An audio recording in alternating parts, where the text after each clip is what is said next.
Car c'est bien en France que s'est abattue une répression policière et juridique sans précédent, notamment sur les opposants au mariage pour tous. Des violences policières contre des femmes et des enfants, gazées avec des bombes lacrymogènes dont l'utilisation est interdite par l'Union européenne pour le risque sanitaire, les forces de répression de Manuel Valls sont désormais passées aux arrestations arbitraires. Les exemples se multiplient et nous ne retiendrons que quelques-unes des atteintes aux droits de l'homme commises cette semaine en France. Certains sont arrêtés pour le simple port d'un t-shirt ou d'un sweat aux couleurs de la manif pour tous, alors que dans le même temps, la famille du petit djihad, qui arborait fièrement un t-shirt saluant les attentats du 11 septembre 2001, a été relaxée le mois dernier.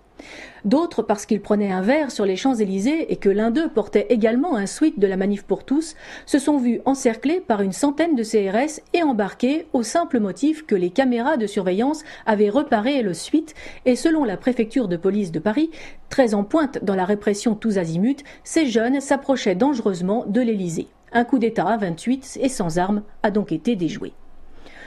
On en arrive à des situations absurdes où dimanche dernier, après la messe, des jeunes gens se promenant au jardin de Port-Royal, sans banderole, ni slogan, ni même suite de la manif pour tous, ont été contraints par 5 policiers en civil à rester sur un banc durant 1 heure. Alors ont-ils été suivis et harcelés parce qu'ils sortaient de la messe? La Hollandie, une république laïciste, pourrie par la corruption, la dissolution des mœurs et la violence, est-elle entrée en guerre contre la spiritualité?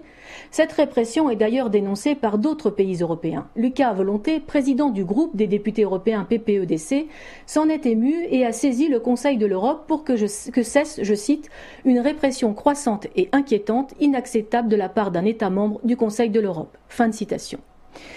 Les arrestations sont en effet de plus en plus violentes, avec coups gratuits et clés pour étouffer, de plus en plus manipulés, ou sur les mains courantes, de petits drapeaux se transforment en armes, font état de dégradation alors qu'il n'y a pas eu, avec plusieurs millions de personnes rassemblées tout au long des manifestations qui ont lieu tous les soirs, une seule voiture brûlée ou une seule vitrine de cassée. Les gardes à vue de 48 heures se multiplient avec leur cortège d'humiliation, fouilles intégrales et intimes, privation de sommeil et la volonté affichée que les absences dans les entreprises soient préjudiciables aux manifestants. Cela permet aussi d'établir des listes d'opposants facilement étiquetées, cathos, de droite, avec prise d'empreintes digitales, photos de face et de profil. La Securitat de Ceausescu et la Stasi de Necker n'ont pas fait pire.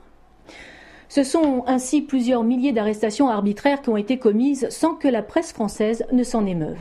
Les policiers et les gendarmes traitent avec moins d'humanité et de respect des pères, des mères et des enfants venus dire leur refus d'abandonner une civilisation multimillénaire que des racailles de cité qui leur balancent des cocktails Molotov, des pierres, leur tirent dessus, trafiquent, volent ou tuent.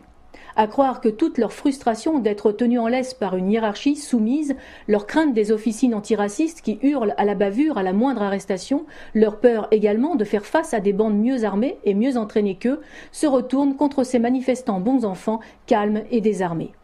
Un fossé s'est définitivement creusé entre la population française qui travaille, paye ses impôts, respecte la loi et l'ordre, et des forces de répression qui, on s'en souvient maintenant, déportaient sous Vichy, épuraient à la libération, tiraient sur les Français d'Algérie, quel que soit le gouvernement en place, quelle que soit la couleur de l'Assemblée nationale. Il suffit de voir le déploiement incroyable de CRS, de gardes mobiles et de policiers en civil qui accompagnent chaque déplacement du moindre sous-secrétaire d'État pour comprendre que la France n'est plus une démocratie.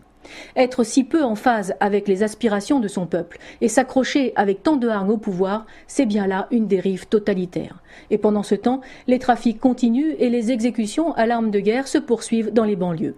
Ah mais voilà, ce doit être encore la faute des Russes, bien sûr, car l'arme utilisée est une Kalachnikov. Alors, tout s'explique.